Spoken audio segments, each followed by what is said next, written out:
안녕하세요. 저는 창원에서 개인 카페를 운영하고 있는 30대 여성입니다.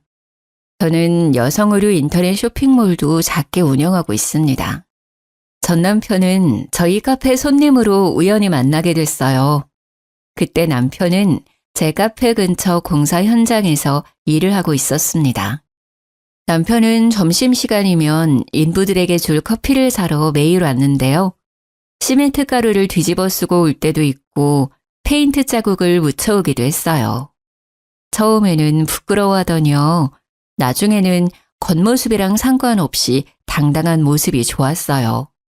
참 열심히 사는 사람이구나 하고 속으로 호감을 느끼고 있었죠. 그런데 남편도 제 마음과 같았는지 먼저 명함을 내밀더라고요. 알고 보니 남편은 일용직이 아니라 작은 건축회사 대표였어요. 남편 역시 제가 생각보다 어려 보여서 카페 직원인 줄 알았대요. 저를 편하게 대하던 남편은 제가 사장이라니 극존칭을 쓰더라고요. 1년 정도 연애하면서 저희는 서로 존대를 했습니다. 나이 차이는 서로 3살 정도 났는데요. 존댓말을 하니 서로를 존중하는 느낌이 들어 오히려 좋았어요. 물론 결혼을 하고 시모의 성화에 존댓말은 끝났답니다. 아니, 너희는 결혼한 지 얼마나 됐는데 아직도 서로 존대야? 그러게요. 근데 이미 익숙해져서요. 내가 안 편하다. 듣는 사람이 얼마나 불편한지 몰라. 너네 서로 존대하는 거 보면 소름이 오소서 돋아. 새애기 네 생각은 어떠냐? 이미 존대가 입에 붙어버렸는데요. 시모는 볼 때마다 잔소리를 했습니다.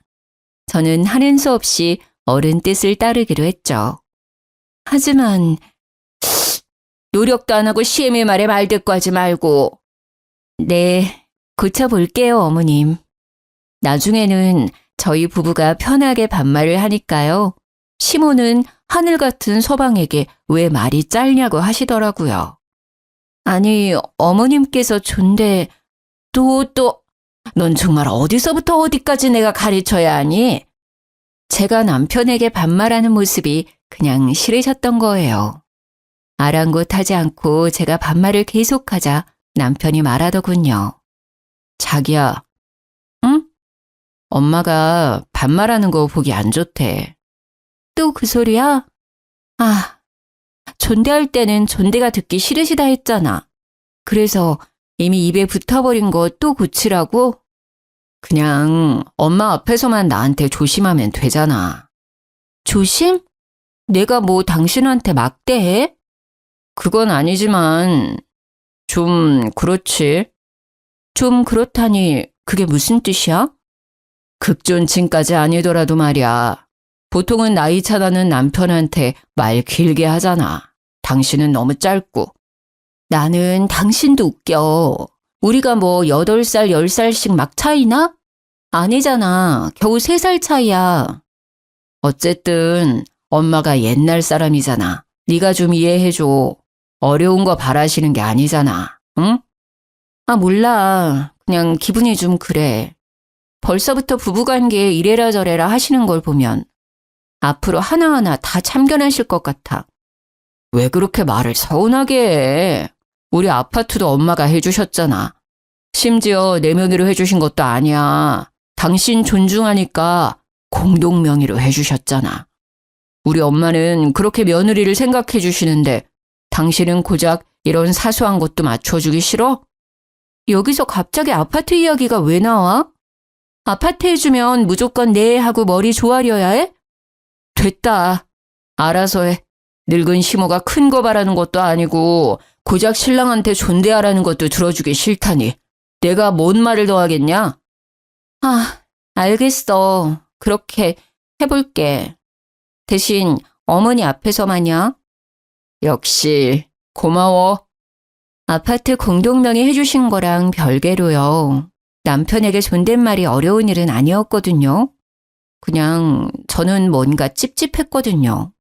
시모가 꼭 절 소나기에 쥐고 흔들려 한다는 기분이 들어서요. 어쨌든 제가 남편에게 더 이상 반말을 하지 않자 시모는 만족한 미소를 짓고 더 이상 잔소리를 하지 않았어요. 참 세상 귀찮게 사신다 생각했죠. 그 뒤로 어머니가 제게 했던 일들을 하나씩 떠올리면요. 그건 별일도 아니었어요. 언젠가부터 시어머니께서 제가 운영하는 카페에 놀러 오셨어요. 저는 오시는 건 상관없는데 매번 친구분들이랑 단체로 오셨어요. 카페 거리에 있는 조용한 카페인데요. 문제는 항상 4시간은 기본으로 수다를 떨고 가세요. 제가 쇼핑몰도 같이 하고 있어서 카페에 없을 때가 더 많아요. 그 대신 믿음직한 직원들이 지키고 있는데요. 시모가 제가 가게에 없는 날만 카페에 와서 그래서 직원들이 곤란해했죠. 아마 제가 전에 어머니께 했던 말 때문이었던 것 같아요. 예, 너네 카페는 뭐가 맛있냐? 어머님 카페 오시려고요? 다 맛있는데 어머님은 대추차 제일 좋아하실 것 같아요. 완제품 아니고 저희가 항상 손수 만들어요. 그래? 오실 때 미리 말씀만 해주세요. 직원들한테 말해놓을게요. 계산 절대 하시면 안 돼요. 어머님은 평생 제 카페 음료 공짜니까요. 시댁은 부산에 있는데요. 처음에는 오셔봤자 몇 번이나 오시겠어 라고 생각도 했고요. 차 한 잔 얼마라고 어머님 돈을 받고 싶지 않았어요. 직원들 말로는 어머님과 친구분들이 제어가 안 된대요. 카페 분위기가 동네 시장이래요. 게다가 제 직원들이 다 들을 정도로 제 험담을 하는 건 기본이고요. 여기 사장이 우리 며느리잖아. 며느리? 내 말에 꿈뻑 죽지. 내 발밑이야. 아주 살살 기어. 이런 말을 항상 서슴없이 하신대요. 다른 손님들도 계시는데요. 또 동창, 동네 이웃, 시댁 식구들까지 번갈아 가며 데려와서는요. 공짜 커피와 디저트를 엄청 드신대요. 게다가 포장까지 요구하신대요. 내역을 보니 많이 과하더라고요. CCTV를 확인해 봤더니 시모와 지인들이 아주 테이블을 모두 점령했더라고요. 직원들도 너무 힘들어하고 카페 이미지도 걱정됐어요. 저는 주저앉고 어머니께 직접 말씀드렸어요. 남편에게 말할까 하다가 민망하실까 봐요. 어머님, 잘 지내셨어요? 예, 안 그래도 전화할랬다.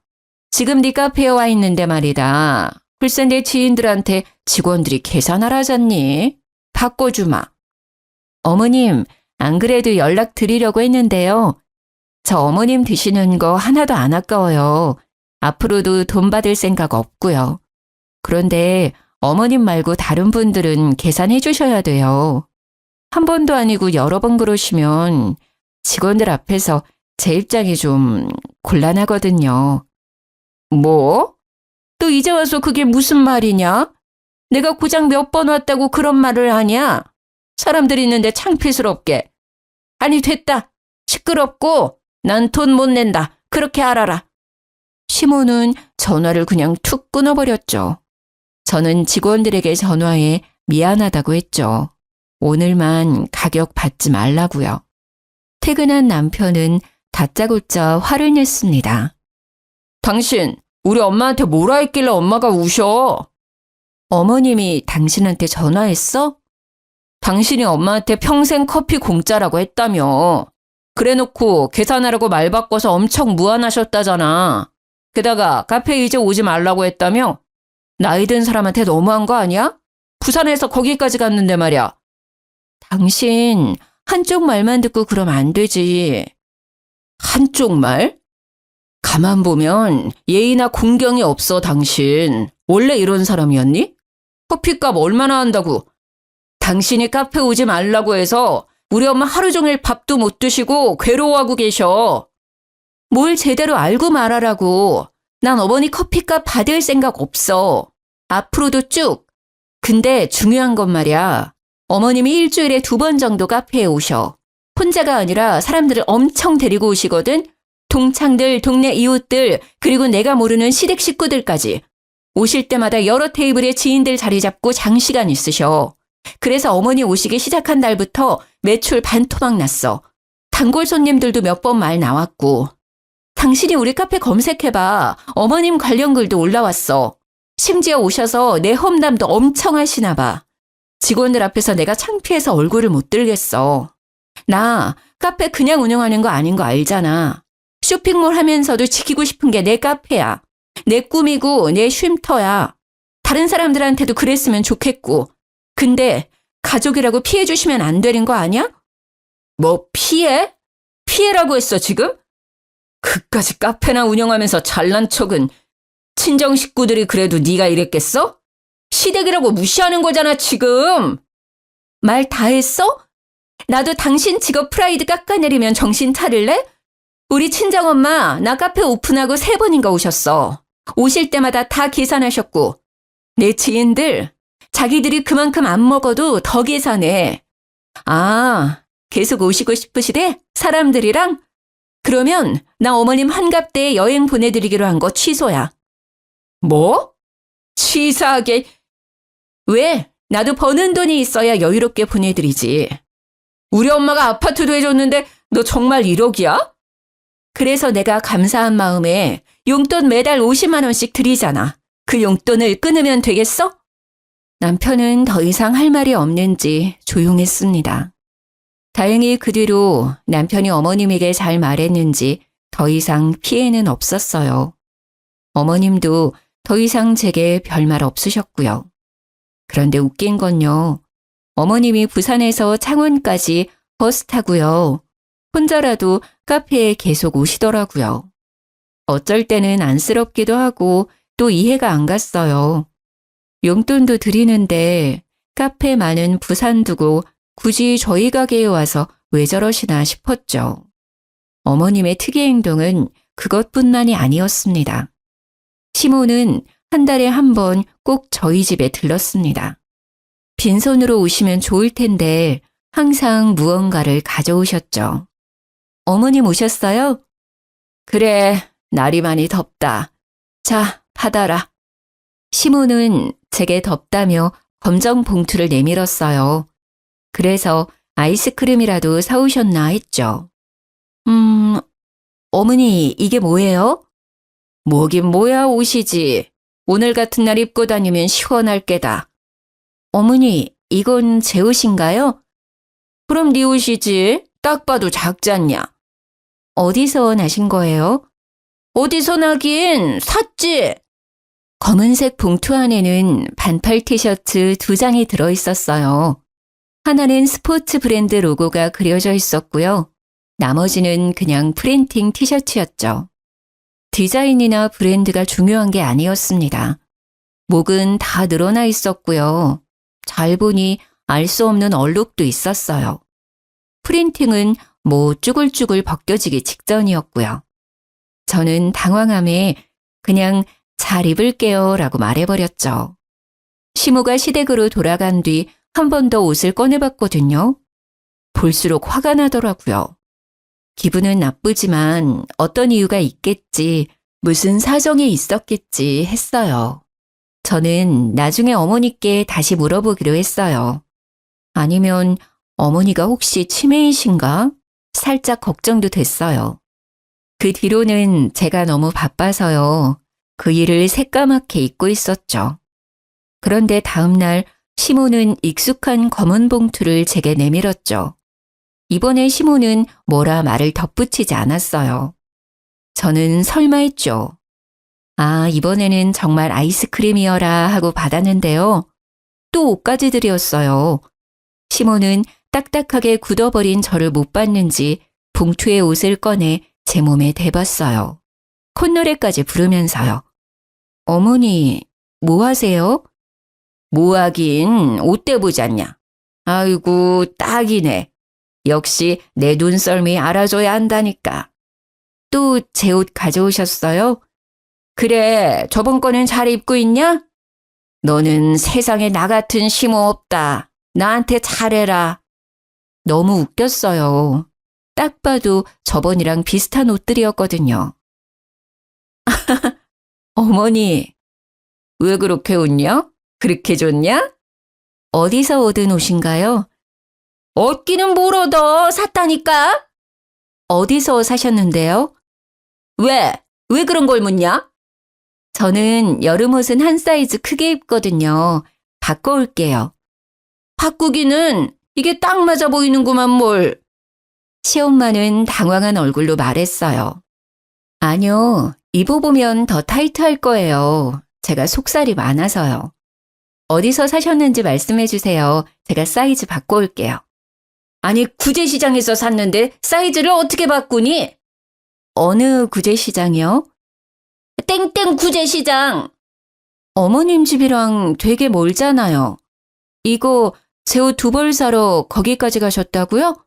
왜요? 아니, 얘 봐. 왜긴 왜야. 너 입히려고 샀지. 어머니, 저 쇼핑몰 하는 거 잊으셨어요? 시모는 벙어리가 되어 저를 빤히 쳐다봤습니다. 아니, 점점 더 저를 노려보더라고요. 그래서 살림은 아낄수록 좋은 거다. 제가 사장이니까 옷은 넘쳐요. 그러니 가져오지 마세요. 시어머니 성이잖니. 며느리 걱정돼서 가지고 왔더니 그렇게밖에 말 못하냐? 저는 미팅이 있어서 곧 나가봐야 했는데요. 심상치 않은 어머니의 얼굴을 보고요. 한 발 물러날 수밖에 없었어요. 어머니와 실랑이가 길어질 것 같았거든요. 어머니, 우선 저 미팅 때문에 나가봐야 해요. 제 걱정은 너무너무 감사하지만요. 이제 정말 안 가져오셔도 돼요. 남편 올 때까지 편하게 쉬세요. 다녀올게요. 저도 사람인지라 기분이 엄청 나빴어요. 한 번도 아니고 2번씩이나 그러셔서요. 그래서 혼자 마인드 컨트롤 했습니다.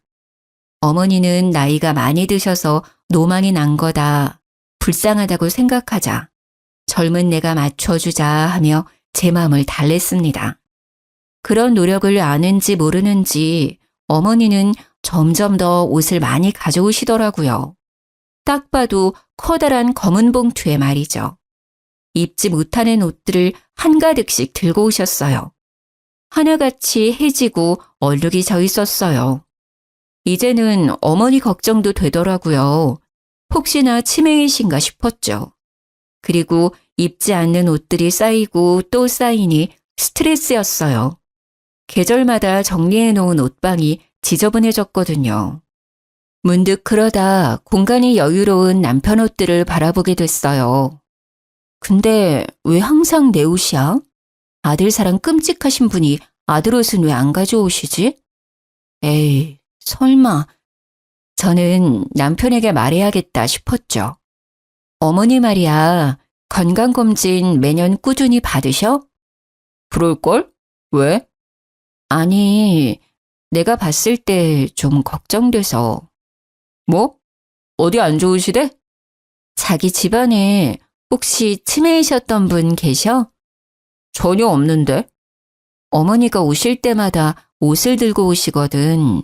이런 거. 저는 식탁 위 검정 봉투를 가리키며 말했습니다.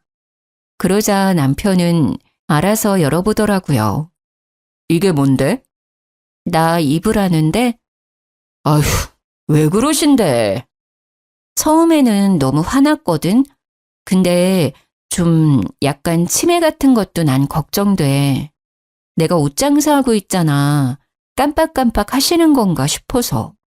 제 말에 남편은 심각한 표정으로 말했습니다.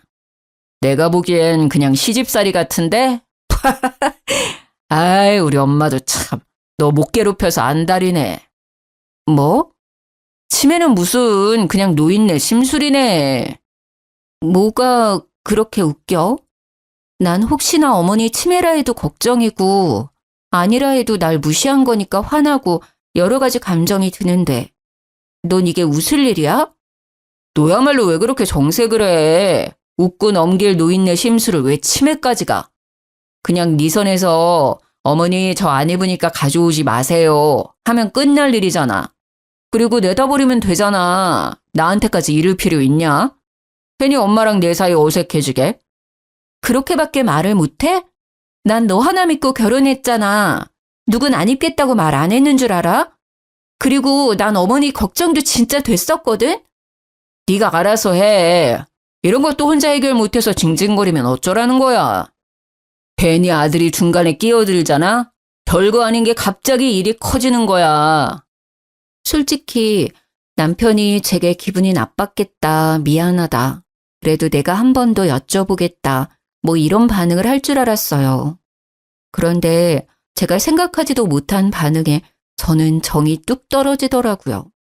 제가 카페 운영에 쇼핑몰까지 몸이 2개라도 바쁜데 이런 스트레스까지 더해지니 너무 힘들었어요. 저는 어떻게 어머니의 이상한 행동을 멈출까 생각했죠. 나왔다. 오셨어요? 자, 어김없이 어머니는 제게 검정봉투를 내밀었죠. 저는 받지도 않고 말했어요. 어머니, 어쩜 그러세요? 똑같은 말하기 싫다. 넌 어떻게 돼 내가 시엄마가 준 옷을 입지도 않고 설마 버린 거 아니겠지? 절약을 지금부터 해야 습관이 되고. 저는 시모의 말을 잘라먹고 이야기했어요. 어머니, 진짜 속상해요. 아무리 며느리 사랑하신다지만 아들한테는 그렇게 무신경하세요? 왜 저만 계속 옷 가져다 주시는데요? 오히려 옷이 필요한 건 그이잖아요. 근데 왜 자꾸 저만 챙기시냐고요. 다음에는 꼭 신랑 옷 챙겨주세요. 제가 뭐가 예쁘다고 제 옷만 자꾸 가져오셔서. 그러자 시모의 눈이 희번덕했죠. 너 뭐라고 했냐 지금? 오빠 옷 부탁드려요. 사이즈 대충 아시죠? 저는 그게 가장 현명한 방법이라고 생각했습니다. 입지 않는다, 가져오지 말라는 것보다 차라리 남편 옷을 가져와 달라 하면요. 시모가 조금 느끼는 게 있지 않을까 생각했거든요. 네가 친정 돌았구나. 네? 어머니 무슨 말씀을 그렇게. 시모는 피할 새도 없이 제 머리채를 쥐고 마구 흔들었어요. 어디 감히 네가 뭔데 그딴 소리를 짓거려.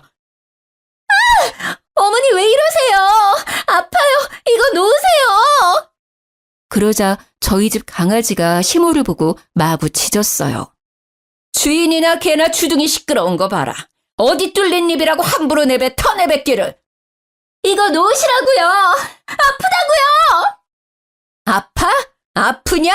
나도 아프다. 어디서 내 귀한 아들한테 너 따위가 주워온 옷을 입히려 들어. 네가 뭐가 그렇게 잘났어? 네? 뭐라고 하셨어요? 주워온 옷이요? 저는 시모의 소나기 힘이 잠시 풀렸을 때 그대로 밀쳤어요. 그러자 시모는 아야야 하며 심하게 고꾸라지더라고요. 두피가 뜯겨나가는 듯해 저 살려고 살짝 밀쳤거든요. 아이고야, 사람 잡네. 아이고, 나 죽네. 정말 다 주워온 옷이에요? 그래, 남들이 버린 옷들이지. 어떻게 감히 내 아들한테 입힐 생각을 해? 아니, 제가 남들이 버린 옷인지 아닌지 어떻게 알아요? 그럼 어머님은 며느리는 그런 옷 입으면 된다고 생각하세요? 분리수거장에서 내가 최대한 깨끗한 옷만 골라온 거야. 군말 말고 입으면 될 것이지 시어머니 정성을 무시해? 그러니까 그 정성이요. 아들한테나 쏟으시라고요. 그리고 저한테는 구제시장에서 사셨다면서요. 그런 거짓말은 왜 하셨는데요? 정말 남편 말대로 노인네 심술이었어요. 저는 너무 화가 나서 참을 수 없었어요. 제가 평소에 뭘 못해드린 것도 아니고 왜 그러시나 싶었죠. 너 목소리 안 낮춰? 시애미한테 정말 싸가지가 없구나.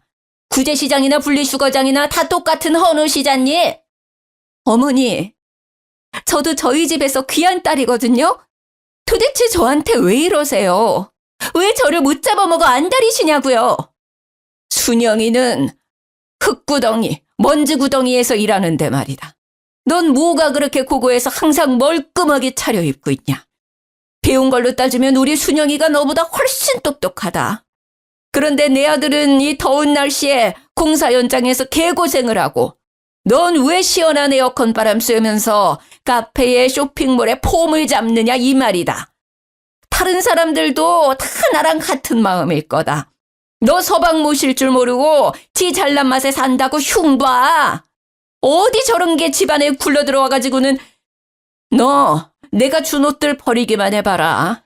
가만 안 있을 테니까 내가 너 입을 때까지 계속 가져올 거야.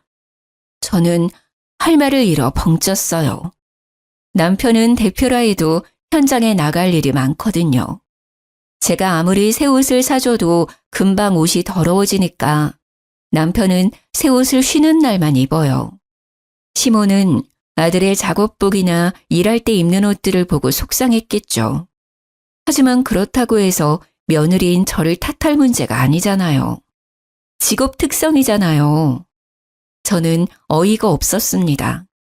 야, 너 엄마한테 손찌검했어? 내가? 당신 어머니랑 통화했니? 내가 그랬대? 그래, 너 제정신이야? 너 아주 우리 엄마 어른은커녕 사람 취급도 안 했더라. 나중에 팩캠 확인해봐. 내가 네 엄마 털끝 하나 건드렸는지. 아, 내 머리털 다 뽑으려 해서 밀쳐내기는 했다. 뭐? 너네 엄마? 말 다 했어? 너 진짜 돌았냐? 그래, 너네 엄마가 그동안 나한테 준 옷들 말이야. 쓰레기장에서 주워왔다더라. 절대 버리지도 말래. 죽어도 나 입으란다. 네가 버리든지 태우든지 네 엄마 가져다 주든지 알아서 해. 꼴도 보기 싫으니까 그것들 들고 꺼지라고. 집에 불 질러버리기 전에. 제가 미치기 일보 직전인데도 남편은 아랑곳하지도 않더라고요. 우리 엄마가 해준 집인데 내가 왜 나가? 그래? 내가 나갈게. 너 없을 때 짐 다 챙겨서 나가줄 테니까 지금은 좀 꺼지라고. 저는 미리 시모가 가져온 쓰레기들을 다 꺼내놨었거든요. 손에 잡히는 대로 남편에게 마구 던졌습니다. 너 뭐 하는 거야? 그만 못해? 대꾸도 않고 나사 풀린 사람처럼 굴었더니 남편은 알겠다며 소리를 꽥 질렀습니다. 투덜거리며 제가 던진 옷들을 재활용 봉투에 담더라고요. 그동안 시모가 얼마나 들고 왔는지 헌옷은 5봉지나 나왔어요. 저는 당장 필요한 것들만 짐을 싸서 친정에 갔습니다. 친정엄마께서는 너희 또 싸웠니? 말만 하시고는 더 이상 묻지 않으셨어요. 엄마가 해준 죽을 먹고 한숨 잤습니다. 남편 전화가 엄청 와 있더라고요. 제가 진짜 나갈 줄 몰랐나 봅니다. 그때 시아버지께 전화가 왔죠. 네, 아버님. 세아가. 네, 이야기 들었다. 저는 시아빠까지 내게 한마디 하겠구나 눈을 질끈 감았어요. 그런데 뜻밖의 말을 꺼냈죠. 얘기 대충은 들었다. 아가, 내가 미안하다. 네 시엄마 노망 났다고 생각해 주렴. 내 다시는 이런 일 없게 하마. 혼자 많이 속상했겠구나. 저 자식이 중간에서 중재 못한 것도 내가 따끔히 혼냈다. 그리고 본인도 후회하고 있어. 저는 진짜 이혼까지 생각했었거든요. 그런데 예상하지 못했던 사과를 듣자 눈물이 났습니다. 그래도 한 명은 내 편이구나 싶었죠. 시모나 남편이나 시부마를 엄청 무서워합니다. 워낙 가부장적이셔서요. 그래서 더더욱 절 혼내실 줄 알았거든요. 하지만 시부는 명백히 시모 잘못이라고 말씀하셨어요. 시모와 남편을 엄청 혼낸 듯 했습니다. 시부와 전화를 끊자 시모가 바로 전화가 왔어요. 쭈뼛대며 전부 미안하다 하시더라고요. 저는 시모에게 다시는 제게 버려진 것들 주지 마시라 얘기했죠. 이 자리에서 약속 안 하시면 남편이랑 못 살겠다고요. 시모는 또 심술을 부리려다가요. 옆에서 시부가 소리를 지르자 풀이 죽은 목소리로 알겠다고 답했습니다. 남편은 성의 없는 목소리이지만 중간 역할 못해서 미안하다 사과했고요. 찝찝하지만 뭐 어쩌겠어요. 시부까지 나섰고 두 사람의 사과를 모두 받은 저는 한 번만 더 참기로 했죠. 사실 제가 카페랑 쇼핑몰이 잘 되는 편이라서요. 남편보다 수입이 많아요. 매월 50만 원 양가에 드리는 것도 남편 돈은 한 푼도 안 보탠 거죠. 제 돈으로 시엄마랑 친정엄마께 50만 원씩 드리는 거지만 남편 체면이 있잖아요. 기 살려주려고 양가인은 남편이 주는 용돈으로 포장하고 있었어요. 그런데 미친 짓이었어요. 나중에 엄청 후회했거든요. 엄마, 아빠, 여기 소고기 진짜 맛있죠? 다음에는 시댁 식구들이랑도 와야겠다. 자기, 고기 부드러워서 어머님이 엄청 좋아하실 것 같지 않아? 그러게, 진짜 맛있네. 우리 딸 어떻게 이런 맛집을 찾았대? 근데 가격이 좀 사악하네. 왜요? 오늘은 엄마가 사주는 거야? 저는 장난스럽게 엄마를 콕콕 찌르며 말했어요. 나는 딸내미가 사주는 줄 알았는데 우리 딸 엄마한테 용돈 한 푼 안 주면서 그러기야? 그러자 엄마도 가볍게 농담을 하셨어요. 에이, 난 안 줘도 김서방이 주잖아요. 삐진 척 했더니 엄마 아빠는 어리둥절한 얼굴로 저를 바라보셨어요. 김서방이? 누구한테? 설마 당신이 받았어요? 난 받았으면 당신한테 바로 말하지. 친정 부모님은 50만 원에 대해 아무것도 모르고 계셨어요. 꽤 오래됐는데 한 번도 받으신 적이 없던 거였죠. 저는 곧바로 남편을 째려봤습니다. 허둥지둥 엄청 당황했더라고요. 친정 부모님은 저희 눈치를 보시다가 계산을 하고 먼저 나가셨습니다. 집 가서 얘기해. 저는 끓어오르는 화를 참고 말했습니다. 뭐 어떻게 된 거야? 왜 우리 부모님이 모르셔? 그동안 내가 준 50만 원은 어쨌어? 아니, 너희 집은 용돈 안 드려도 화목하고 여유롭잖아. 그런 비싼 소고기집도 톡톡 결제하시고. 근데 우리 집은 항상 돈 문제로 시작돼, 모든 싸움이. 그래서 네가 준 100만 원 엄마 아빠 다 드렸지. 그래서 요즘 그나마 안 싸우셔. 엄청 잘 지내셔. 장난해? 내가 똑같이 사랑하는 마음으로 양가를 챙긴 건데 그것도 자기 생각해서 자기 돈으로 포장했는데 멋대로 그런 행동을 해? 진짜 그런 마음이었으면 그럼 안 되지. 당신 수입에서 50만 원 더 보태서 드리던가 했어야지. 어떻게 내 돈으로 한마디 상의도 없이 그런 장난질을 쳐? 하, 장난질? 남편한테 그게 할 소리야? 할 소리야. 신뢰가 다 무너졌어. 그 정도라고? 고작 50만 원에 지금 너무한 거 아니야? 고작 50만 원이라니? 땅 파면 나오는 금액이야? 누구 개 이름이라니? 나도 힘들게 번 돈이야. 이건 이혼까지 생각할 문제야.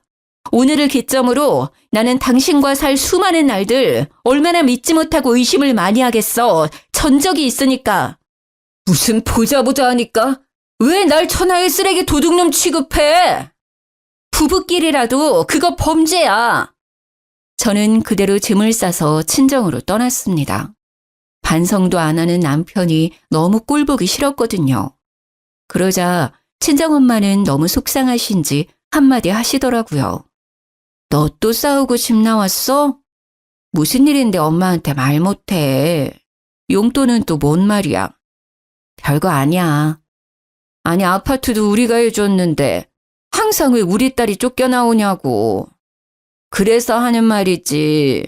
내 아파트에서 쫓겨나오는데 엄마가 마음이 안 아프겠어? 잠깐만. 엄마 뭐라고? 아파트 말이야. 엄마랑 아빠가 해준 거라고. 시댁이 해준 거 아니었어? 하도 사돈어른께서 부탁하셔서 네 남편 체면 좀 살려달라잖아. 부탁을 하는데 어떻게 거절해. 근데 말이야, 내 딸 허구한 날 울리고. 정말 어이가 없어서 웃음이 터졌어요. 너 알고 있었지? 뭐라는 거야 또? 아파트 말이야. 우리 엄마가 해준 거라며. 아, 그게 여보. 너네 집 정말 웃긴다. 너네 집안 진짜 가관이야. 내 돈도 꿀꺽, 아파트도 꿀꺽. 맛있던? 미안해. 일단 얼굴 보고 이야기하자. 이제야 미안하단 소리가 나오네. 됐고, 지금 아버님 댁에 가니까 그렇게 알아. 야, 안 돼! 여보세요? 아, 제발 좀 참아! 저는 곧장 작성한 이혼 서류를 들고 시댁에 찾아갔습니다. 저는 인사 뒤에 바로 이혼 서류를 내밀었습니다. 아가, 이혼이라니! 아무런 설명을 안 하자 시아버지는 놀라셨고 시모는 남편에게 대충 들었는지 눈도 깜빡하지 않았습니다. 이혼 서류랑요, 또 더 보실 것들 가져왔어요. 그동안 어머님께서 제 카페에 와서 무료로 드신 것들요. 영수증 정리해왔어요.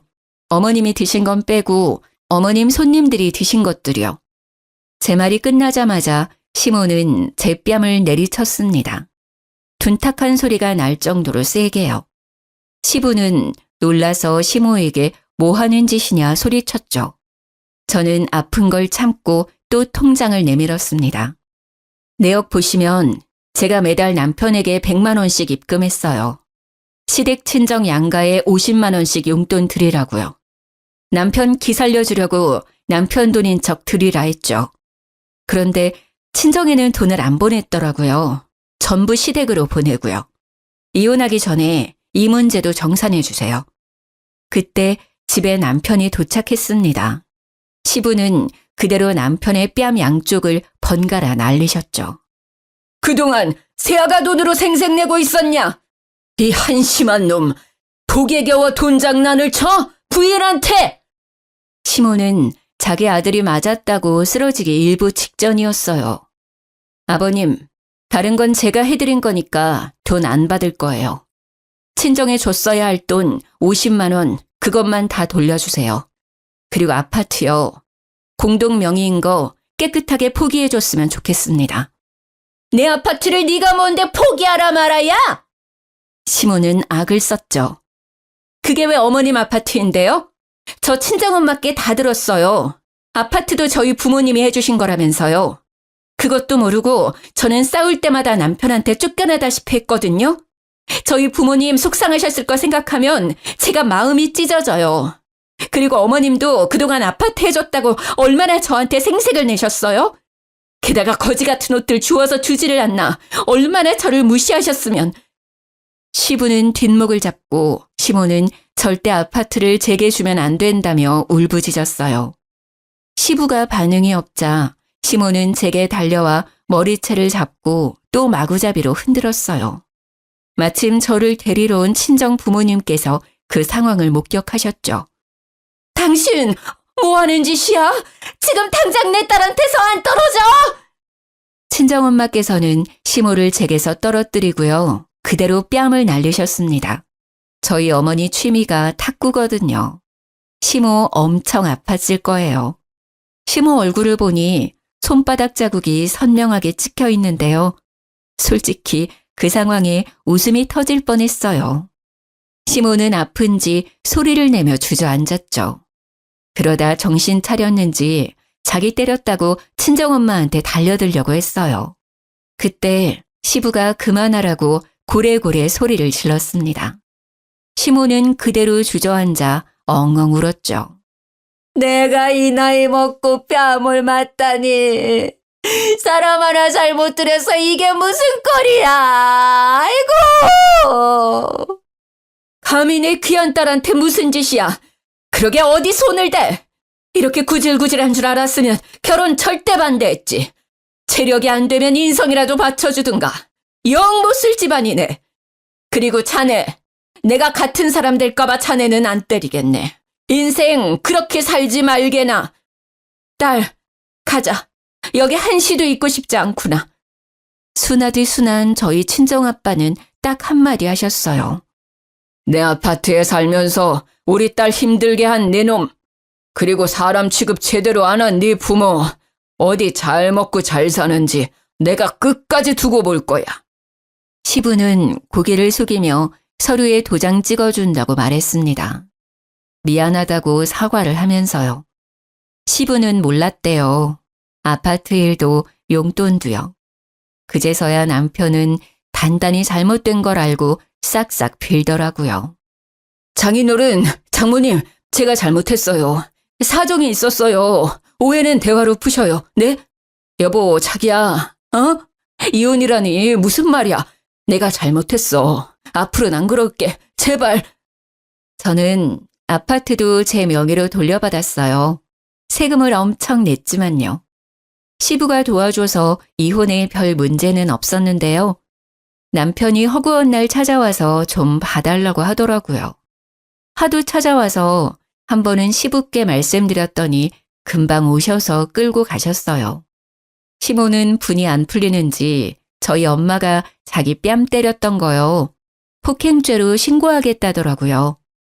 그래서 저는 저희 집의 패켄 영상을 시모에게 보냈습니다. 그동안 제 머리채를 잡은 영상이요. 당연히 저도 신고하겠다고 덧붙였습니다. 그러자 시모는 잠잠해지더라고요.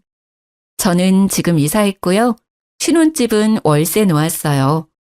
전 남편이 떼먹은 50만 원 계산해보니 1,000만 원 조금 넘는 돈이더라고요. 그것도 한 번에 못 갚는다고 매달 갚고 있어요. 구질구질하죠. 저는 제 카페 2호점을 다른 지역에 또 냈어요. 쇼핑몰에 카페까지 하나 더 오픈해서 전보다 더 바쁘게 살고 있어요. 아, 그리고 얼마 전 일인데요. 카페에 누가 자꾸 돌을 던지는 거예요. 유리창이 몇 번 깨졌거든요. 그래서 CCTV를 달았어요. 돌을 던진 것도 모자라 변태로까지 했더라고요. 짐승짓인가 했는데 아무리 봐도 사람의 것이더라고요. 경찰에 바로 신고를 하고 경찰관에게 CCTV 영상을 넘겼는데요. 범인을 찾았대요. 면식범인지 아닌지 얼굴을 보여주는데요. 글쎄, 제 전시모가 용변 누는 모습이 적나라하게 찍혀 있었습니다. 경찰서에서 우연히 마주친 시모는 고개를 못 들고요. 저는 형사님에게 절대 합의 안 한다고 말했어요. 그랬더니요. 시모는 또 무슨 낯짝으로 카페 앞까지 찾아와서 울면서 빌더라고요. 미안해. 내가 치매인가 보다. 제정신이 아니야. 소중한 며느리 잃고 내가 제정신이 아니었어. 네가 보고 싶어서 카페에 왔는데 카페 문은 닫혀있고 그래서 나오라고 돌도 던졌는데 화장실이 갑자기 급해서 그런 거야. 다른 뜻은 없었다. 제발 이 늙은이 선처해주면 안 되겠니? 어머님, 기저귀를 차시는 건 어때요? 이혼까지 한마당해요. 저 하나 어쩌자고 부산에서 창원까지 오신 거 너무 소름 돋아요. 어쩜 끝까지 이렇게 지저분하세요? 넌 아주 여전히 말을 얄밉게 하는구나. 이 싹바가지 없는 거. 전생에 무슨 원수를 졌길래 너만 아니었으면 우리 집 아주 평화로웠다. 천하고 뻔뻔한 계집 같으니라고. 네 앞길 앞으로 뻔해. 네 가게, 네 옷장사 언제까지 잘 될 것 같냐. 차근차근 다 무너질 거야. 내가 그렇게 만들 거야. 수제도 모르고 어디 내 아들이랑 이혼할 생각을 해? 시모는 사극 드라마에 나올 것 같은 말투로요. 쉬지 않고 제게 저주를 퍼부었습니다. 제가 하고 싶은 말입니다. 무슨 원한이 있으셔서 저한테 그러세요? 이제 정말 얼굴 안 보고 싶네요. 어쩜 결혼을 해도 난리고 이혼을 해도 난리시네요. 너네 시아빠가 알면 나 죽는다고. 내 시체 보고 나중에 후회할래? 당장 고소 취하해! 하며 절 거칠게 잡아 끌었어요. 저는 곧바로 CCTV를 가리키며 말했죠. 적당히 하세요. 계속 찍히고 계시니까요. 또 신고하면 될까요? 너 두고 봐. 내가 꼭 복수할 거니까. 시모는 다시 차갑게 식은 눈빛을 하고 뒤돌아섰습니다. 결국은 또 시부가 알았는지 미안하다고 전화가 왔죠. 아들이고 마누라고 난 다 포기했다. 인간들이 인간의 길을 포기했어. 아유, 남사스러워서 원. 넌 괜찮냐? 어쩌다가 이렇게 됐는지 모르겠다. 꼴도 보기 싫어서 다 내쫓았다. 아버님, 저 합의 안 해드릴 거예요. 그래, 합의 절대 해주지 마. 그럼 또 정신 못 차리고 해코자려들 거다. 알고 보니 시부는 합의를 하기 위해 전화한 게 아니었죠. 시모고 아들이고 정말 다 포기하신 눈치였어요. 들어보니 모자가 원룸에 같이 지내고 있다 하더라고요. 제가 합의 생각이 없어 시모는 아마 벌금을 낼 것 같아요. 정말 짧지만 끔찍한 결혼 생활이었네요. 뭐 좋은 점이 단 한 군데도 없었어요. 좋은 추억이라도 있으면 모르겠는데요. 앞으로 연애는 해도 절대 재혼은 안 하고 싶어요. 지금처럼 제 사업이나 열심히 늘리며 살아야죠. 창원에 있는 카페는 안타깝게도 올해까지만 영업하려고요. 시모나 남편이 또 찾아올 것만도 같고요. 똥이 무서워서 피하나요? 더러우니 제가 직접 피해야죠. 직원들도 저도 안 좋은 기억들이 많아서요. 제가 새로운 출발하는 것처럼 제 카페도 새로운 출발하려고요. 그리 멀지 않은 곳에 재오픈할 거예요. 1호점이니 똑같은 모습 그대로 다른 곳에서 더 성공하려고요. 긴 사연 들어주셔서 너무 감사해요. 우연히 제 카페에 들르시게 된다면 맛있는 커피 대접해 드릴게요. 다들 좋은 하루 보내세요.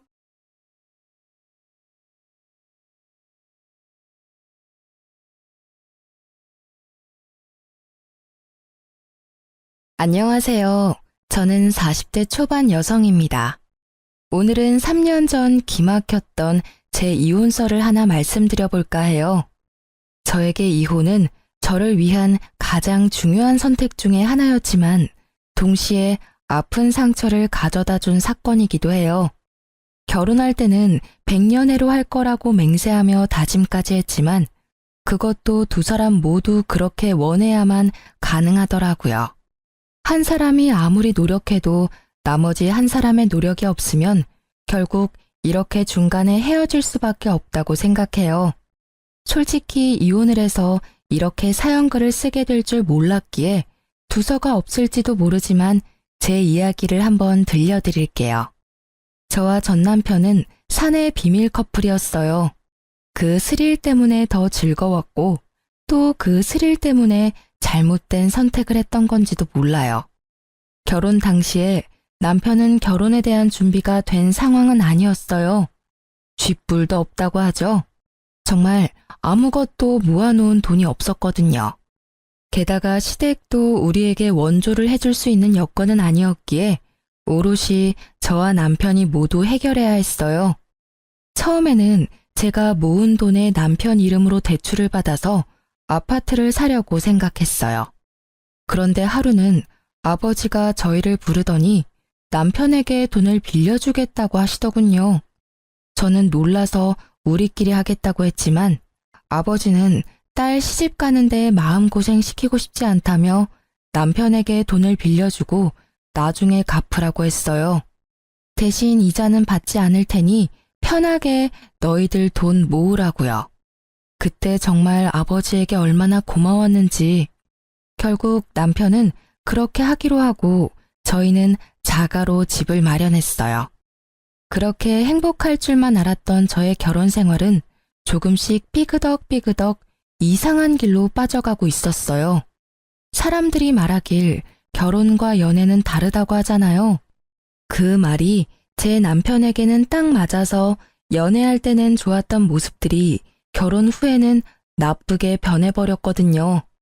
남편은 밖으로 돌아다니는 걸 무척 좋아해서 친구들과 사람들을 자주 만나곤 했어요. 가끔 저도 남편과 함께 밖으로 돌아다니며 사람들도 만나고 구경도 하고 맛집도 찾아다녔어요. 그런데 결혼을 하고 나서도 남편은 바뀌지 않았어요. 아니, 오히려 더 밖으로만 나돌아다닌다고 해야 하나? 집에 들어오는 걸 무척 싫어하는 사람처럼요. 거기에 슬슬 지치는 건 저였어요. 하루가 멀다하게 벌어지는 회식과 술판, 친구들과의 만남 등 남편이 그럴수록 저는 점점 독수 공방의 시간이 길어지고 있었어요. 게다가 결혼 3년, 4년이 넘어가면서 불임에 대한 걱정도 커져가고 있었어요. 결혼 4년 동안 자연임신이 한 번도 되지 않았던 저는 손주를 원하는 시모의 눈치를 심하게 봐야 했어요. 그 탓인지 애는 더 생기지 않고 결국 심각하게 산부인과 진료를 생각하게 됐죠. 심호의 상황에 난임센터를 방문한 저는 일단 자연임신을 시도해보자는 의사의 말을 듣고 산부인과에서 정해준 날짜만 손꼽아 기다리고 있었어요. 그날 저녁 따라 남편이 또 늦더라고요. 그런데 이번 한 번만이 아니었어요. 저번 달에도 그렇게 일찍 오라고 단단히 일렀는데 날짜를 넘겨버리는 탓에 이번에는 벼르고 있었거든요. 그런데 이번에도 일찍 오지 않더라고요. 애가 타는 제 속을 모르는지 밤 11시가 넘어서야 남편에게 전화가 왔어요. 당신 어디야? 오늘 일찍 들어오라고 했잖아. 아이고, 사모님, 저 택시 기사인데요. 나오셔서 손님 좀 모셔가야 할 것 같은데요. 택시에서 내릴 생각을 안 하셔요. 날씨가 추워서 놔두고 가기도 그렇고. 어머, 죄송합니다. 제가 바로 데리러 내려갈게요. 전화를 한 것은 남편이 아니라 택시 기사였어요.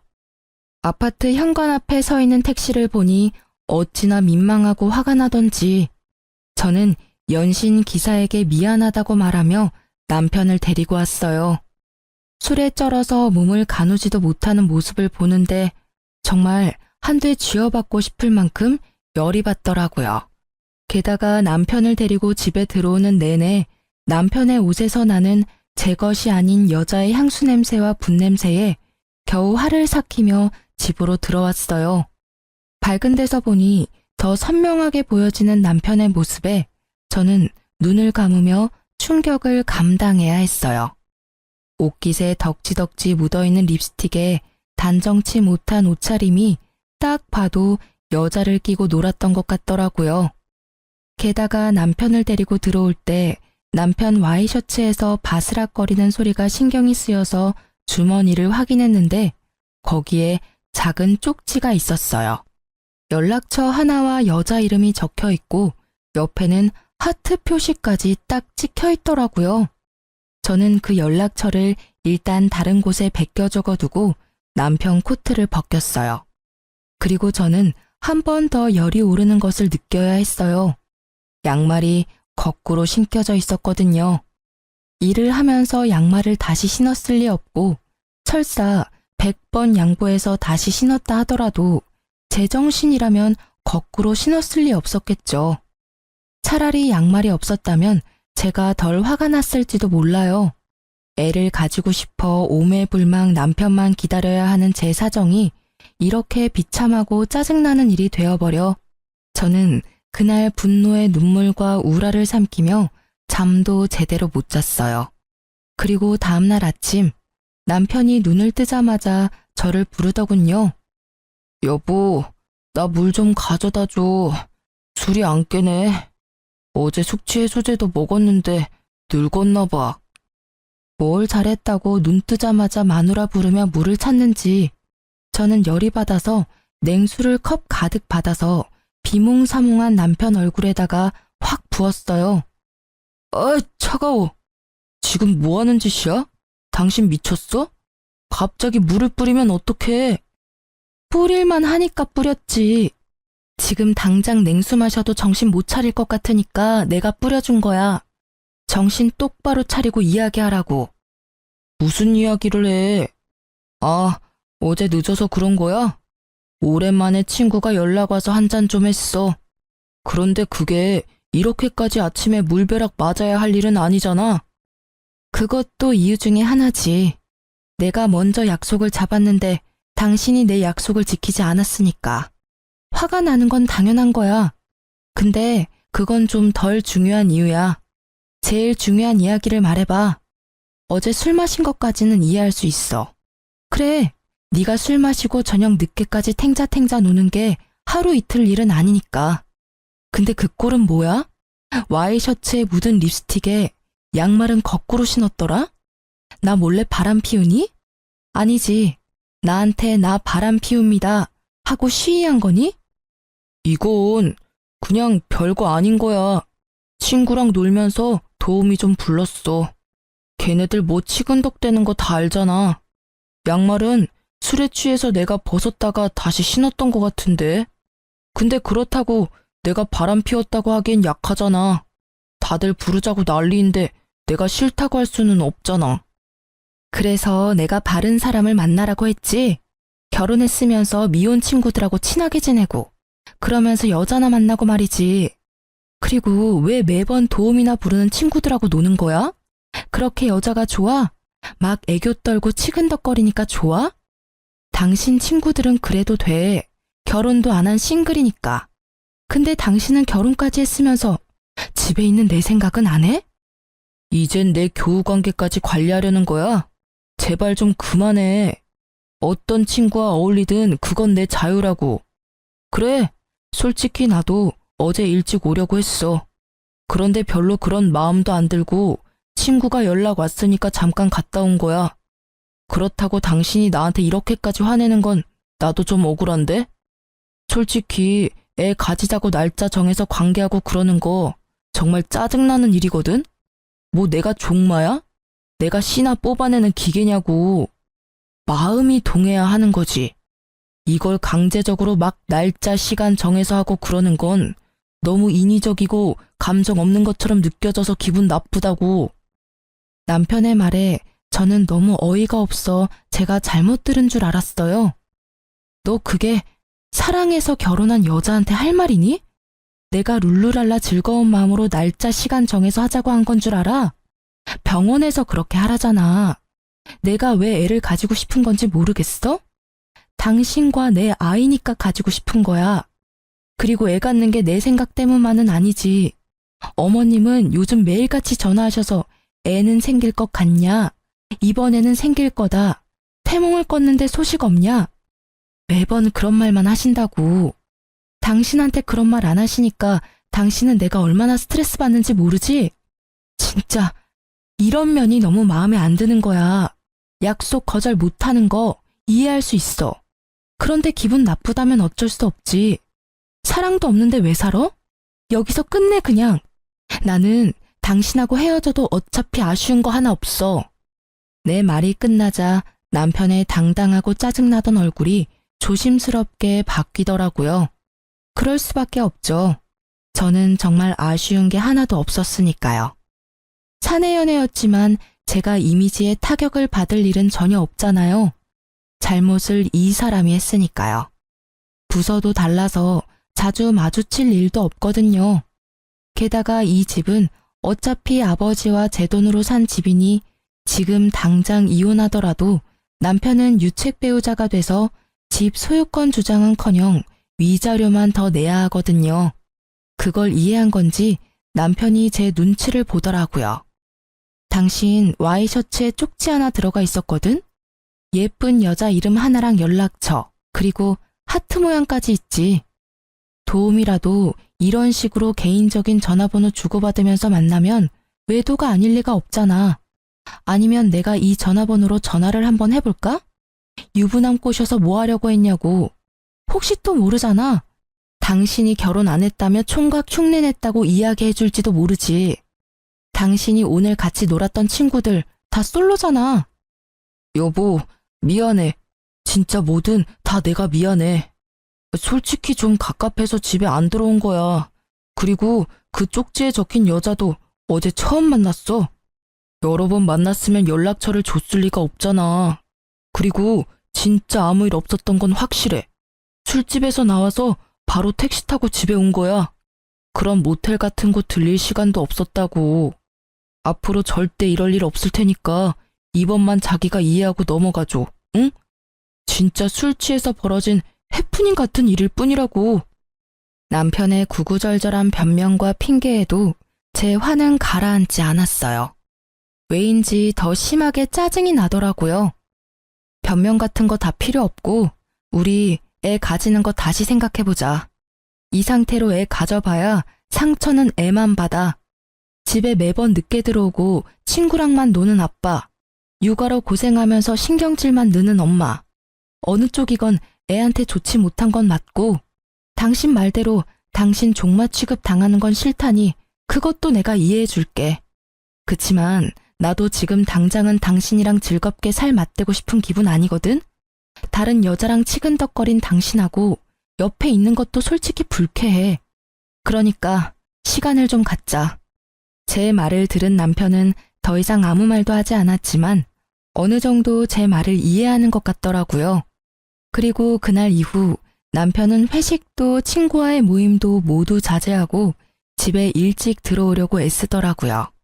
그게 눈에 보이니 계속 화내고 있는 것도 좀 미안해지기도 했고, 솔직히 조금 치사한 방법이긴 했지만 남편이 제정신을 차렸다고 생각했기에 마음은 좀 편해졌었죠.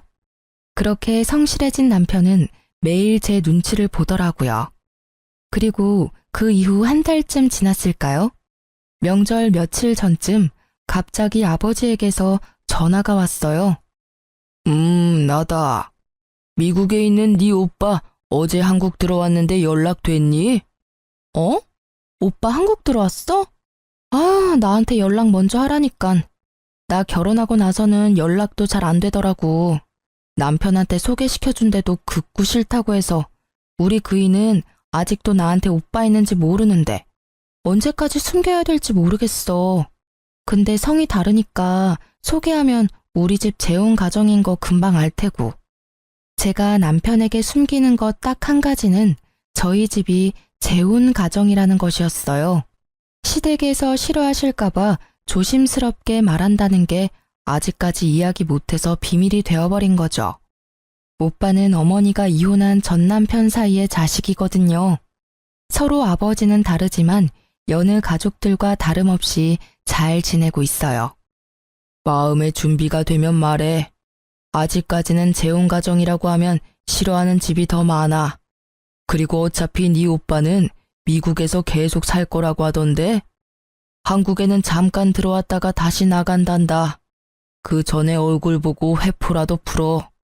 그래도 오랜만에 만나는 동복 오빠인데 할 이야기도 많을 거 아니야. 고마워 아빠. 오빠랑 나 자주 만나게 해줘서 엄마도 엄청 고마워하거든. 일단 내가 오빠한테 전화해 볼게. 오빠 시간 되면 가족 다 같이 밥이라도 먹어요. 내일 시간 비어나요?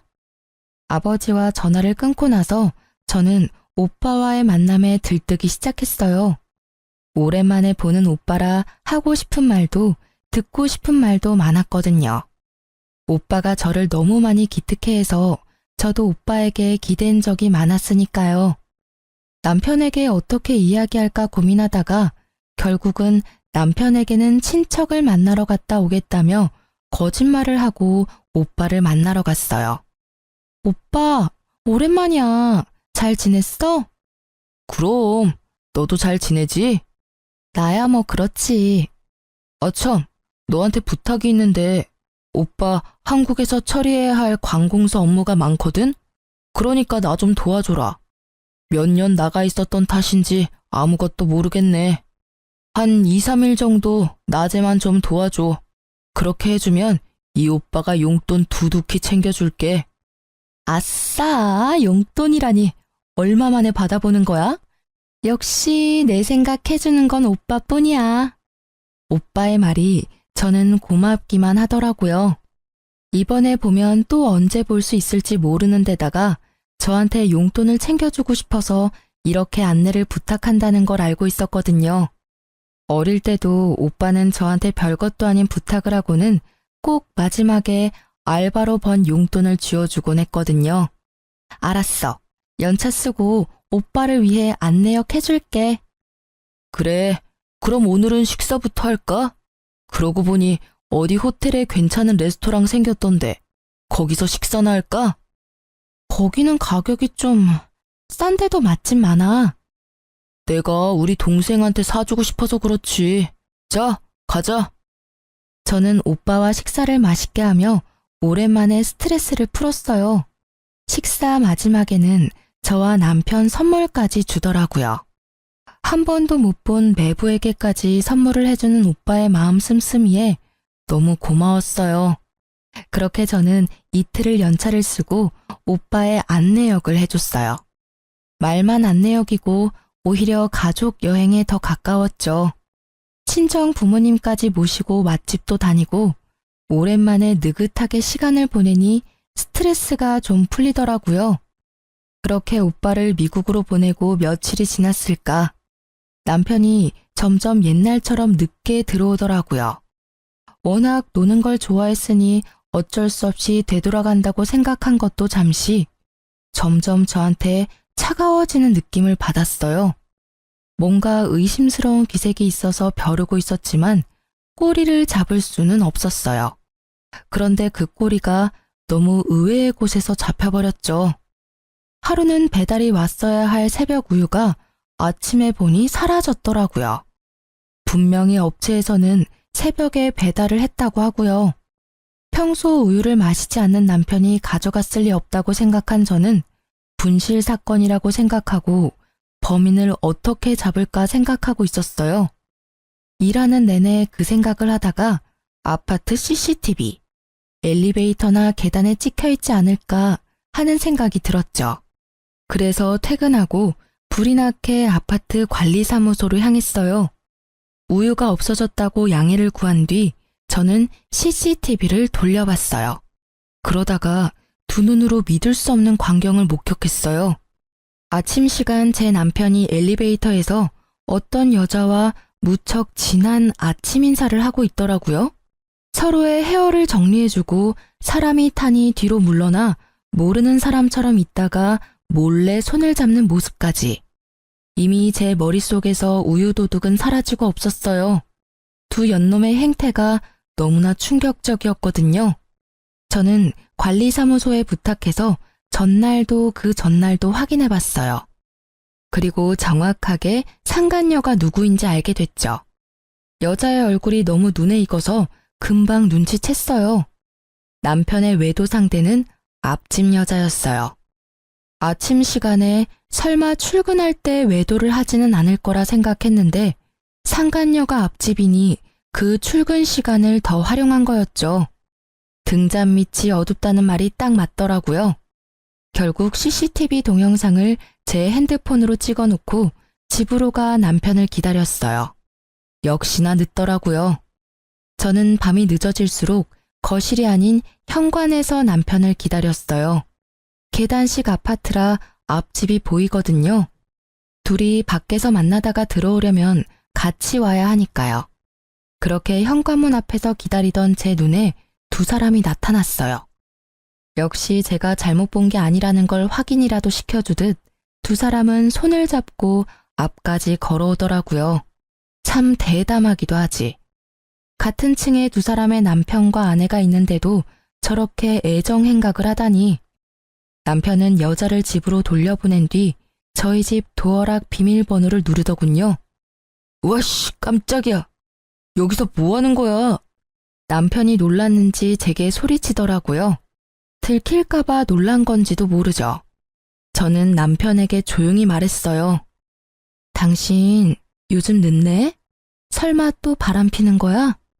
제 말에 깜짝 놀랄 줄 알았던 남편이 잠깐 멈칫하더니 심드렁한 표정으로 그냥 소파에 앉더라고요.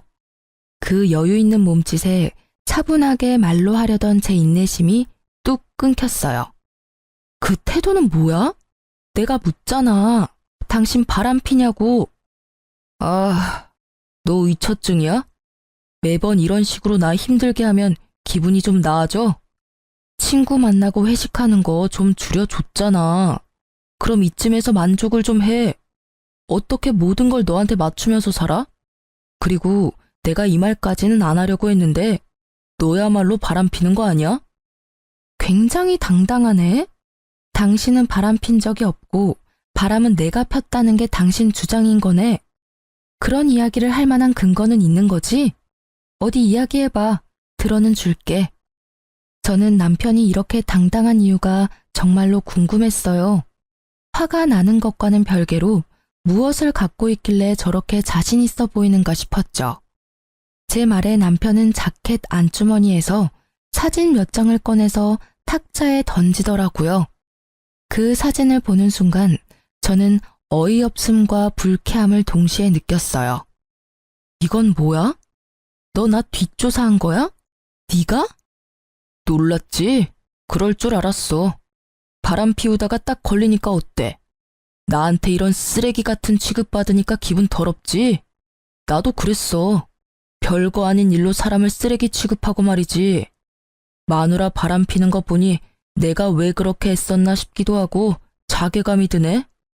솔직히 말하면 나를 종마 취급하는 데다 의처증까지 가진 당신이 바람까지 피워준 덕분에 당신은 유책 배우자가 확실해졌어.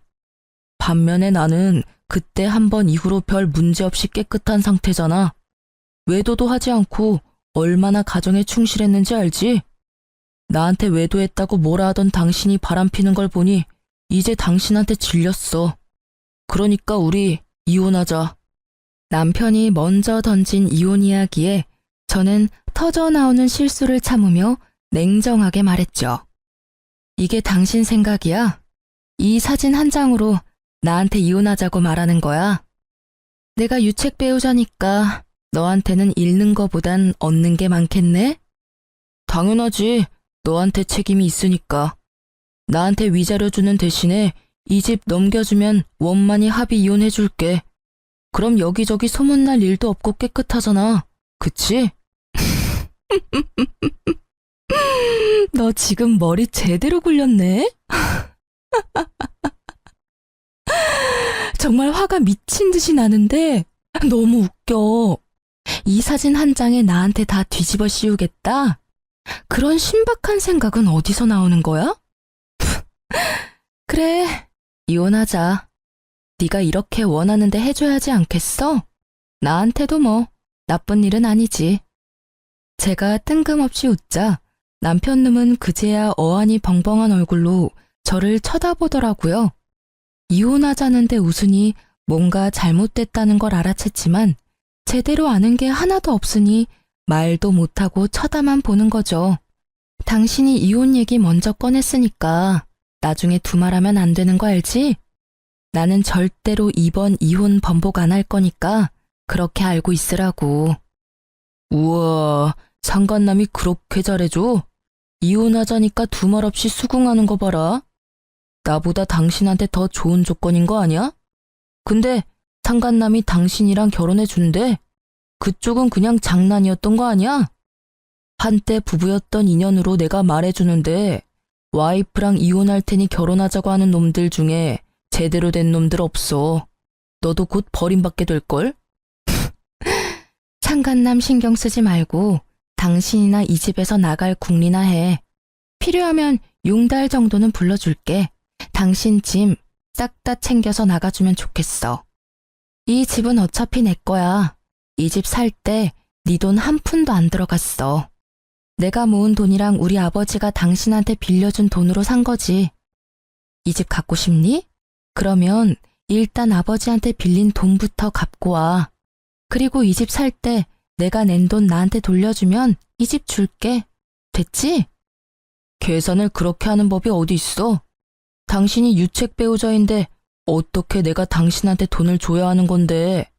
결국 소송으로 가자 이거야? 나는 이미 증거가 다 있다고. 당신이 유책 배우자라는 증거. 사진이 이거 한 장뿐인 줄 알아? 수십 장이나 더 있거든? 아, 그거 100장 1000장 가져와도 그걸로는 내 외도 증명 못해. 왜냐면 이 사진 속에 있는 남자는 상간남이 될 수 없거든. 이 사람이 누군지 자기는 모르겠지만 이 나라 정부는 정확히 알고 있지. 저는 예전에 친정어머니의 부탁으로 발급받아놨던 어머니 이름의 가족관계 증명서를 남편에게 보여줬어요. 당신은 내가 외동딸이라고 생각했지? 근데 우리 집 재혼 가정이야. 그래서 내 위로 나랑 피가 이어진 오빠가 하나 있어. 그 오빠는 성이 달라. 엄마의 전남편 아들이거든. 이름 어디서 본 것 같지 않아? 내 뒷조사한 사람이 이름 말해줬지? 그럼 답 나왔잖아. 당신이 찍어온 사진에 있는 사람은 우리 오빠야. 누가 일한 건지 일을 제대로 못했네. 친정 부모님이랑 다 같이 밥도 먹고 놀러 가고 그랬는데. 나랑 오빠 사진만 딱 찍어온 걸 보면 오히려 당신 엿먹이려고 그런 건가 싶기도 하고. 제 말이 이어질수록 남편의 느긋한 인상이 점점 심각하게 바뀌는 게 참 웃기더라고요. 알아보려면 좀 더 끝까지 팠어야지 이 나쁜 놈아. 나를 유책 배우자로 만들고 이 집 뺏어갈 작정이었어? 근데 이를 어째? 내가 유책 배우자가 아닌데? 당신이 이 집 가져가려고 계획한 거면 빨리 머리 굴려야 할 거야. 내가 가지고 있는 걸 보면 당신은 이 집에서 갖고 갈 수 있는 게 하나도 없을걸? 오히려 위자료로 몇 천쯤 준비해야 할 텐데 괜찮겠어? 남편은 소파에서 내려와 내 앞에 무릎을 꿇었어요. 처음 보는 모습이었어요. 그런데 얼마나 꼴보기가 싫던지. 그런 내 생각은 꿈에도 모른 채 남편은 열심히 저에게 빌더라고요. 여보, 내가 아주 잠깐 미쳤었나 봐. 진짜 미안해. 잠시만 내 말 좀 들어봐. 진정하고. 당신, 너라고 하던 남편놈은 불리한 상황이 되니 저를 여보라고 부르더라고요. 가증스러운 놈. 그 모습을 보는데 어찌나 찌질해 보이던지요. 나 지금 지극히 냉정한 상태야. 이보다 더 차분할 수가 없어. 그래, 오늘 이 집에서 나가면 이혼 서류는 시댁으로 보내줄까? 아니지, 앞집으로 보내면 되지 않겠어? 앞집 여자랑 필요 이상으로 친하잖아. 제 물음에 남편 얼굴이 허옇게 질려버리더라고요. 제가 모를 줄 알았나 봐요. 하긴 저도 우유가 아니었으면 영원히 몰랐을 수도 있죠. 역시 앞집 여자 이야기를 꺼냈더니 미안하니 뭐니 변명하려던 남편 입이 꾹 닫혔어요. 그리고는 눈동자만 떼굴떼굴 굴리며 이 상황을 어떻게 빠져나가야 할지 궁리하더라고요. 빠져나갈 구멍을 못 찾게 저는 남편놈 앞에 CCTV를 촬영한 영상을 떡하니 보여줬어요. 그걸 보더니 눈을 딱 감더라고요. 이걸 변명할 수는 없을 테니까요. 안 들킬 거라고 생각했어? 그래, 나도 몰랐을 거야. 설마 아침에 저렇게 대담하게 바람을 필 줄이야? 정말 뒤통수 제대로 맞을 뻔했지. 그런데 오늘 아침에 누가 우유를 딱 가져가는 바람에 도둑 잡으려다 당신 외도 장면 잡은 거야. 누가 가져간 건지 보면 절이라도 해주고 싶네. 동영상 진짜 잘 찍혔지? 손 잡는 거 보니까 아주 죽고 못 살아, 그치? 이걸 보고도 당신이 유책 배우자가 아니라고 할 사람이 있을까? 근데 관리사무실의 CCTV는 보관 기간이 며칠이려나 모르겠네. 그거 확인하면 언제부터 바람핀 건지 확인할 수 있을 텐데. 여보, 진짜 미안해. 내가 진짜 다 잘못했어. 저 여자가 나 꼬시는 바람에 내가 넘어가 버린 거야. 진짜로 만난 지 얼마 되지도 않았고 그렇게 깊은 사이도 전혀 아니야. 나는 그냥 잠깐, 아주 잠깐 바람 쐬는 기분으로 만난 것 뿐이라고. 그러니까 제발 이혼만은 안 돼. 내가 미친놈이었어. 그런 말을 왜 꺼냈는지, 어? 나 여기 나가면 갈 곳도 없어. 제발. 남편은 제 치맛자락을 붙잡고는 울며 불며 매달렸어요. 아까 전에 그 기세등등한 당당함은 어딜 간 건지. 완전히 180도 바뀐 그 모습에 저는 그놈의 손을 뿌리쳤어요. 다 필요 없어. 분명히 이혼 번복 없다고 말했어. 지가 바람 펴놓고는 나한테 뒤집어 씌우고 집을 가져가려고 하다니 어떻게 그런 생각을 할 수가 있어? 이 파렴치한 놈. 네 눈에는 내가 돈이니? 애 안 가지려고 할 때부터 알아봐야 했는데 다 끝났어. 그러니까 당신 짐 다 싸서 지금 당장 나가. 안 나가면 앞집에 당신 짐 다 갖다 줘 버릴 거야. 여보, 제발 앞집에는 알리지 마. 부탁이야. 내가 나갈게. 내가 나가면 되잖아. 그렇게 죽고 못 살아?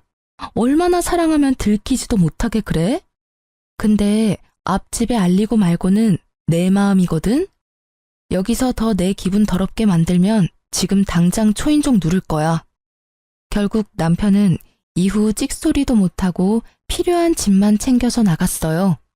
저는 남편의 그 모습이 더 짜증났어요. 앞집에 알리지 말라니. 그 정도로 아끼나 싶었지만 아니었어요.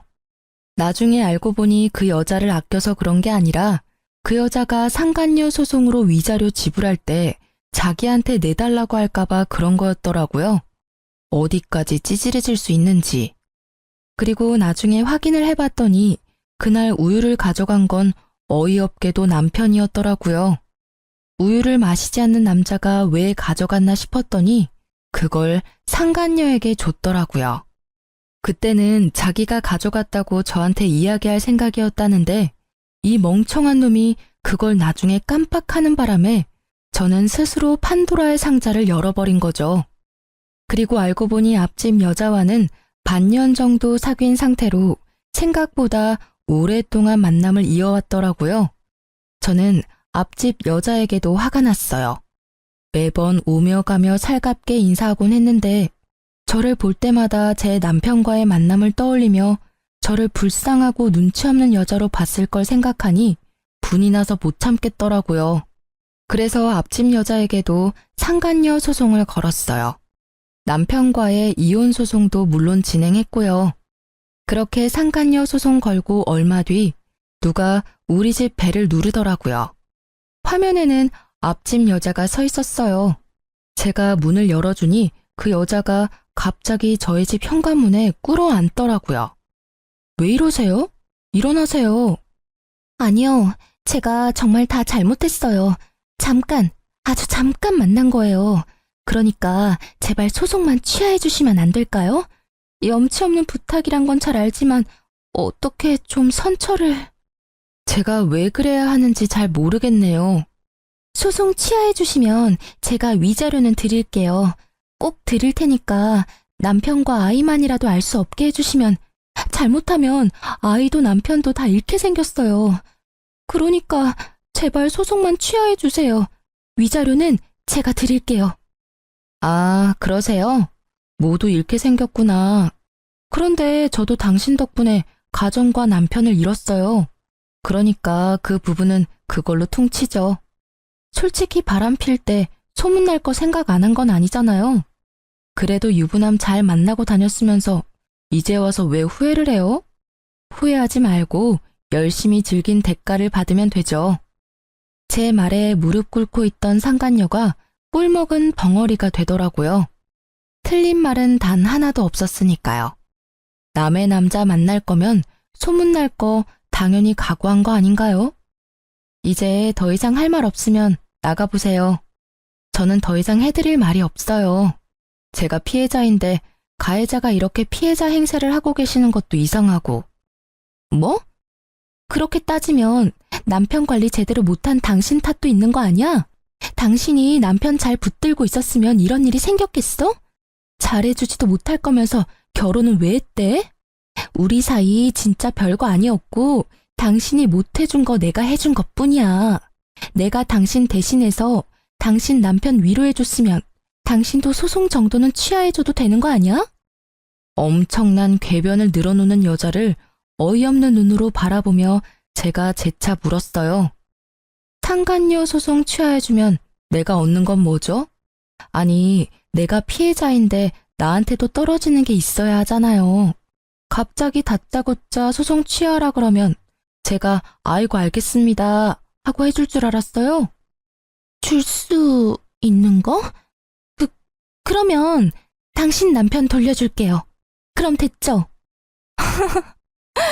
이 아줌마 말하는 것 좀 봐.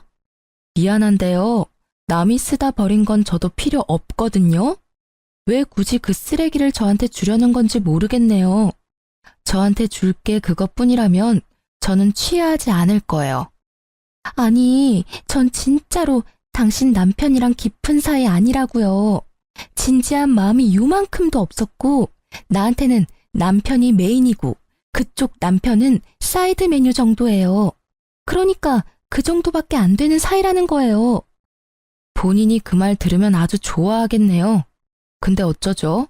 이야기할수록 점점 소송 취하하기 싫어지네요. 남편분이랑 아이들에게 뭐라고 변명할지 잘 생각해 두세요.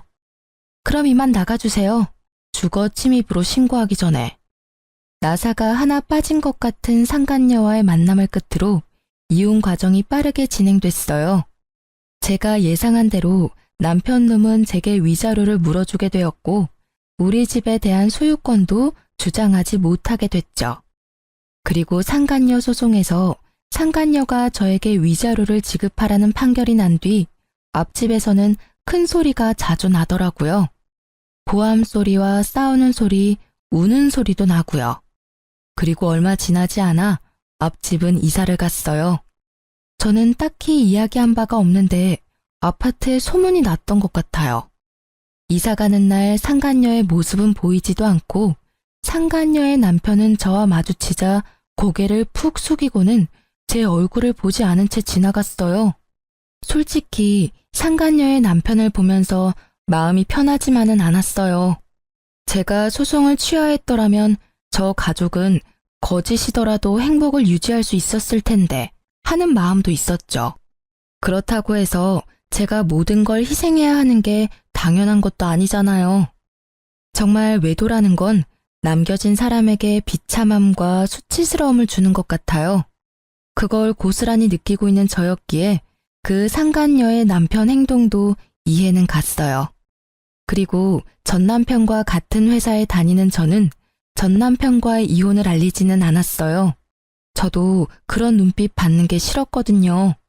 그런데 전 남편의 바뀐 주소지 때문에 직장 내에서 이런저런 추측들이 있었던 것 같더라고요. 물론 저와의 냉랭한 분위기도 한몫했겠지만 제 주소가 그대로인데 남편만 바뀐 걸 보고 뭔가 문제가 있었다는 걸 다들 눈치챈 것 같았어요. 그런데 그 뒤에 진짜 웃긴 일이 있었어요.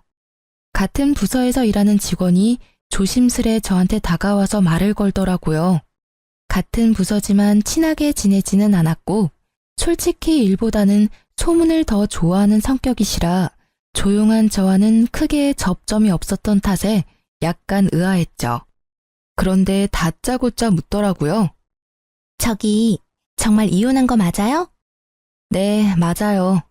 솔직히 이제는 별로 말하기 힘든 일도 아니에요. 궁금한 거 있으면 물어봐요.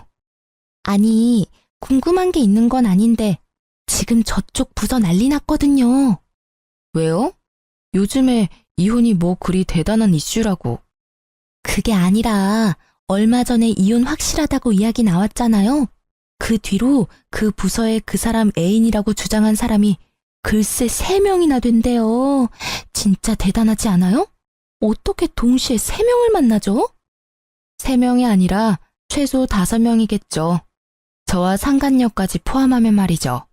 아, 이혼 전에 오피스 와이프들의 존재를 알았어야 했는데 그러면 위자료를 몇 명한테 더 받을 수 있었을지도 모르죠. 저는 그 이야기에 웃음밖에 안 나오더라고요. 저와 결혼까지 가지 않았다면 저도 그 수많은 오피스 와이프들 중 하나였을 거라는 생각이 들었거든요. 비밀 연애를 하는 이유가 외도를 숨기기 위함이었다니. 결혼 후에도 그 많은 여자와의 관계를 유지하기 위해서 저녁에 집에 올 시간이 없었던 모양이에요. 그런데 갑자기 그 숨겨진 여자들이 자기가 애인이라고 두 손 들고 나선 이유가 있더라고요. 바로 제가 사는 그 집이 그 남자 소유라고 생각한 것 같더라고요. 그래서 여자들이 바로 기정사실로 만들려고 한 것 같은데 알고 보니 그 애인이 한둘이 아니어서 그 난리가 난 거였어요. 전 남편은 알고 보니 제가 품을 수 없을 만큼 큰 사람이었어요. 애정이 얼마나 많으면 그 많은 여자를 동시에 만날 수 있었는지 제가 이혼한 것도 당연하다는 생각이 들었어요. 아니, 처음부터 인연이 아니었던 건지도 모르죠. 그냥 수많은 여자의 하나로 끝났으면 그렇게 비참한 꼴은 당하지 않았을지도 모르는데. 그렇네요. 근데 이렇게 같은 직장이 있으면 힘들지 않아요? 괜히 신경 쓰이고 그럴 텐데. 제가요? 저는 별로. 신경 많이 쓰이는 사람이 먼저 나가겠죠. 저는 크게 신경 안 써요. 그리고 오피스 와이프가 100명이건 1000명이건 저랑은 이제 관계 없는 사람이고요. 그분도 이제는 싱글이니 어떤 여자든 만날 권리가 있죠. 우와, 대단해요. 어떻게 그렇게 쿨하게 생각할 수가 있죠? 본받아야겠어요. 직원에게는 그렇게 말했지만 사실 쿨하다기보다는 이제 그냥 관심이 없어진 거에 불과했어요. 나랑은 연이 없는 사람이고 뭘 하든 나하고 연관될 일 없을 거라고 생각하니 차라리 마음이 편안했거든요. 부서가 달라서 얼굴을 자주 못 보는 것도 다행이긴 했고요. 결국 의자왕으로 등극한 전 남편의 어마어마한 여성 편력으로 그 부서는 그렇게 한바탕 뒤집어지고 전 남편은 천하의 나쁜 놈이 되어버린 채 이후 회사에서 퇴사했어요. 스스로 나간 것으로 되어 있었지만 실제로는 권고 사직이라고 하더라고요. 하긴 결혼한 시기에 바람을 핀 것 정도면 회사에서 개인사로 치부할 수 있겠지만 여직원들이 4~5명이나 한 남자와 연관되면 회사 차원의 일이 되어버리니까요. 그렇게 나가고 어디로 취직했는지 뭐라고 지내는지는 들은 적 없어요. 다만 자주 만나던 친구들과도 만나지 않는다는 걸 보니 어지간히 경제적으로 힘든 모양이더라고요. 이혼했을 때는 정말 별의별 생각이 다 들었거든요. 우리에게 아이가 있었으면 좀 달라졌을까? 내가 좀 더 예쁘게 꾸미고 치장했다면 달라졌을까? 뭐 이런 생각들요. 그런데 그런 생각은 할수록 점점 우울해져 가기만 하더라고요. 사랑이라는 건 꾸며서 되는 건 아니잖아요. 있는 내 모습 그대로를 사랑해줄 사람을 찾아야 하는데 그 남자에게 저는 사랑의 형태가 아니라 돈이었던 것에 불과한 거죠. 가만히 생각해보면 그 집 하나 때문에 저와 결혼한 건 아닐까 하는 생각도 해요. 그렇게 많은 여자들이 있는데 왜 나와 결혼했을까 생각해보면 딱 답이 나오잖아요. 저는 혼자가 된 뒤로는 혼자가 편해서 비용까지 생각했었는데 아버지가 저에게 그런 놈 때문에 인생 포기하기엔 제가 너무 아깝다며 사람을 소개시켜줬어요. 아버지가 잘 아는 사람이라서 믿음이 가기는 했는데 제가 워낙 크게 남자에게 대었던지라 쉽게 마음을 내놓지는 못하겠더라고요. 그렇지만 꾸준하게 저와 연락해주고 저를 최우선으로 생각하고 행동하는 그 사람 모습에 연애 2년을 끝으로 재혼을 하게 됐어요. 결혼하고 나니 더 가정적이고 저를 사랑해줘서 지금은 사랑받는 세댁으로 행복하게 보내고 있답니다. 그리고 여담이지만 만난 지 2년 만에 아이가 생겨서 귀여운 아들 하나 낳고 잘 살고 있는 중이에요. 이렇게 잠든 아이를 바라보면 제가 지금 잘 빠져나왔다는 생각을 하곤 해요. 저처럼 이혼을 해야 하나 말아야 하나 고민하는 분들이 계시다면 다른 것 말고 나 자신부터 생각해 주세요. 그래야 나중에 나를 지킬 수 있거든요. 글로 쓰다 보니 엄청 길어졌네요. 제 글이 누군가에게는 도움이 되었으면 좋겠어요. 다들 읽어주셔서 감사합니다.